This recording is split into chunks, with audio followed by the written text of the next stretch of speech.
Hello everyone, welcome back to illume doubts 19th video. एक और question जो students ने मुझे फॉरवर्ड किया था, नीट 2016 का क्वेश्चन, एंडोक्राइन सिस्टम में से ये क्वेश्चन था। इन ह्यूमन फिजियोलॉजी में जो टॉपिक्स है ना, बेसिकली सब आपस में इंटर रिलेटेड है। तो चाहे आप रिप्रोडक्टिव सिस्टम की बात कर लो या स्केलेटल सिस्टम की बात कर लो या फिर आप बात कर लो एंडोक्राइन सिस्टम की, सब इंटर रिलेटेड टॉपिक्स हैं सारे के सारे। इसलिए मैं कहता हूं कि कंसेप्ट्स बिल्डअप करो। ह्यूमन फिजियो में जितने अच्छे कंसेप्ट्स बिल्डअप करोगे, क्वेश्चन आप उतना इजीली सॉल्व कर पाओगे। जैसे ये क्वेश्चन है कि osteoporosis an age related disease of skeletal system में अकर ड्यू टू। ऑस्टियोपोरोसिस जो कि एक एज रिलेटेड डिजीज है का रीजन क्या है, आपसे ये पूछा गया था। अब देखो, देखा जाए तो ऑस्टियोपोरोसिस की अगर मैं बात करूं तो ऑस्टियो एक वर्ड होता है दैट मींस बोन, और पोरोसिस वर्ड बना है पोरस से। तो बेसिकली ऑस्टियोपोरोसिस एक ऐसी कंडीशन है जिसमें बोन बिकम पोरस, और इस तरह की बोन जो पोरस रहती है वो इजीली फ्रैक्चर हो सकती है, वीक हो जाती है वो बोन।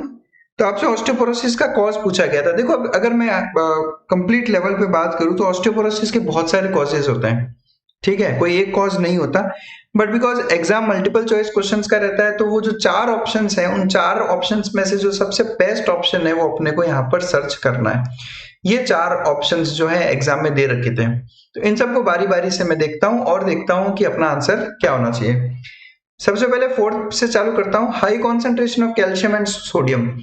देखो, ऑस्टियोपोरोसिस में जो बोन रहती है, बोन हो जाती है पोरस, दैट मींस उसका जो कंटेंट है वो हो जाता है कम। 4th ऑप्शन कह रहा है कि कैल्शियम +2 ज्यादा होने से, नहीं, कैल्शियम +2 ज्यादा होने से बोन की पोरोसिटी कम नहीं होगी। कैल्शियम +2 अगर डेफिशिएंट होता तो जरूर जो है आपका बोन के अंदर चांसेस हो सकते थे पोरोसिटीज के, क्योंकि कैल्शियम बोन में भी कम है, बट ये पॉसिबल नहीं है। अगर कैल्शियम ज्यादा होगा तो ऑस्टियोपोरोसिस नहीं हो सकता, तो 4th जो है वो गलत है। 3rd ऑप्शन की बात करते हैं, immune disorder affecting neuromuscular junction that leads to fatigue. Okay, यहाँ पर ये बात कर रहा है मायस्थेनिया ग्रेविस की। ये जो 3rd ऑप्शन की अगर मैं बात करूं तो 3rd ऑप्शन में ये ऑस्टियोपोरोसिस की जगह बात कर रहा है मायस्थेनिया ग्रेविस। बेसिकली वो क्या रहा है मायस्थेनिया ग्रेविस में, कि मायस्थेनिया ग्रेविस में ऑटो एंटीबॉडीज बनती है। देखो, ये अपना प्री साइनेप्टिक मेम्ब्रेन है और ये है पोस्ट साइनेप्टिक मेम्ब्रेन। मैं साइनेप्स की बात कर रहा हूँ। प्री साइनेप्टिक मेम्ब्रेन से में एसिटाइलकोलिन के वेसिकल्स प्रेजेंट है, यहाँ से एसीएच रिलीज होगा और एसीएच यहाँ से रिलीज होने के बाद पोस्ट साइनेप्टिक मेम्ब्रेन पे कुछ रिसेप्टर्स प्रेजेंट होते हैं जिन्हें आप कहते हो एसिटाइलकोलिन रिसेप्टर्स। ये एसिटाइलकोलिन रिसेप्टर्स, एसिटाइलकोलिन जाकर अपने रिसेप्टर के साथ बाइंड होता है, तब जाकर इंपल्स जो है आगे मूव करता है।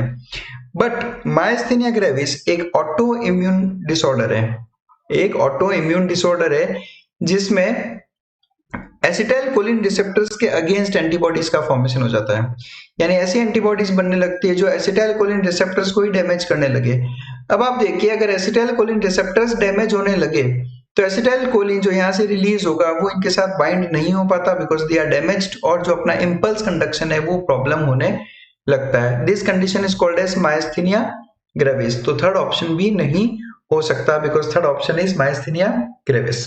2nd ऑप्शन कर देखते हैं। 2nd ऑप्शन है accumulation of uric acid leading to inflammation of joints. नहीं, देखो, जब यूरिक एसिड जॉइंट्स में डिपॉजिट होता है तो that condition is called as gout, that condition is called as gout, and this is a type of arthritis.